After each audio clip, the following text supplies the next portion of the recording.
Parul university के placements का कोई रिप्लेसमेंट नहीं, इसलिए टॉप कंपनीज की फर्स्ट चॉइस।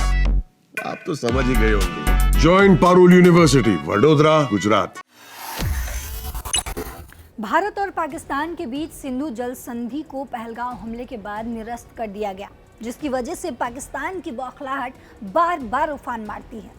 लेकिन अब पाकिस्तान की ये बौखलाहट डबल ट्रबल होने वाली है। अब आप सोच रहे होंगे कैसे। दरअसल भारत ने नए एक्शन से पाकिस्तान को सिर्फ पानी के लिए ही नहीं, बिजली के लिए भी तरसाने वाला है। दरअसल पहलगाम में हुए आतंकी हमले के बाद सिंधु जल संधि पर ब्रेक लग गया है, जिसके बाद चिनाब, झेलम और सिंधु नदियों पर चल रहे प्रोजेक्ट्स में तेजी आई है। रॉयटर्स की एक रिपोर्ट के मुताबिक आपको बता दूं कि भारत की प्रमुख परियोजनाओं में से एक चिनाब नदी पर रणवीर नहर का विस्तार शामिल है। इस नहर की लंबाई को दोगुना करके 120 किलोमीटर करने की योजना है।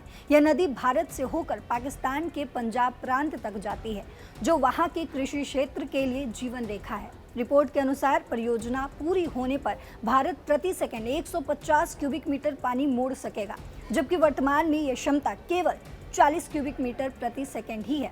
इससे पाकिस्तान के पंजाब में कृषि और जल आपूर्ति पर गंभीर असर पड़ सकता है।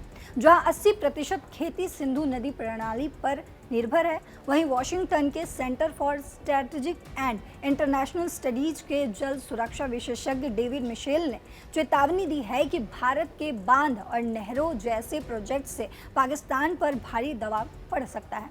मिशेल के मुताबिक भारत की इन परियोजनाओं से न सिर्फ पानी के प्रवाह पर असर पड़ेगा, बल्कि पाकिस्तान को बिजली उत्पादन में भी मुश्किलों का सामना करना पड़ेगा। भारत रणवीर नहर के विस्तार के साथ साथ उन परियोजनाओं पर भी काम कर रहा है जो सिंधु नदी प्रणाली से पाकिस्तान को मिलने वाले पानी को प्रभावित करेगी।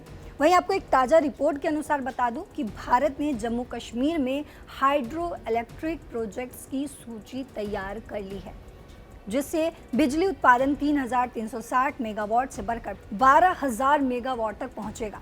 इनमें बड़े बांध भी शामिल है जो पानी को जमा करने की क्षमता रखते हैं। ये पहली बार होगा जब भारत सिंधु नदी प्रणाली में इतने बड़े पैमाने पर पानी का नियंत्रण करेगा।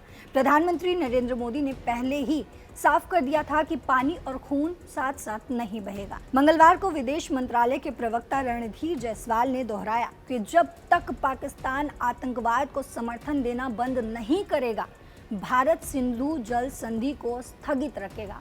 इस हिसाब से पाकिस्तान के लिए ये दोहरी मार होगी। पानी की कमी पहले से ही उसकी कृषि और अर्थव्यवस्था को प्रभावित कर रही है और अब बिजली उत्पादन पर संकट मंडरा रहा है। इस पर विशेषज्ञों का मानना है कि भारत का ये रणनीतिक कदम पाकिस्तान को कूटनीतिक और आर्थिक रूप से दबाव में लाने की दिशा में एक बड़ा कदम है। भारत के लिए गए इस एक्शन से पाकिस्तान को डबल डोज मिलेगी, लेकिन क्या पाकिस्तान इससे और बौखलाएगा या उसकी अकल ठिकाने लग जाएगी? ये बड़ा सवाल है। वो आने वाले समय में ही पता चलेगा। लेकिन इस रिपोर्ट पर आपकी क्या राय है, कमेंट बॉक्स में जरूर बताते जाइएगा। फिलहाल मेरे साथ इतना ही। देश और दुनिया की बाकी खबरों के लिए देखते रहिए दैनिक जागरण। नमस्कार।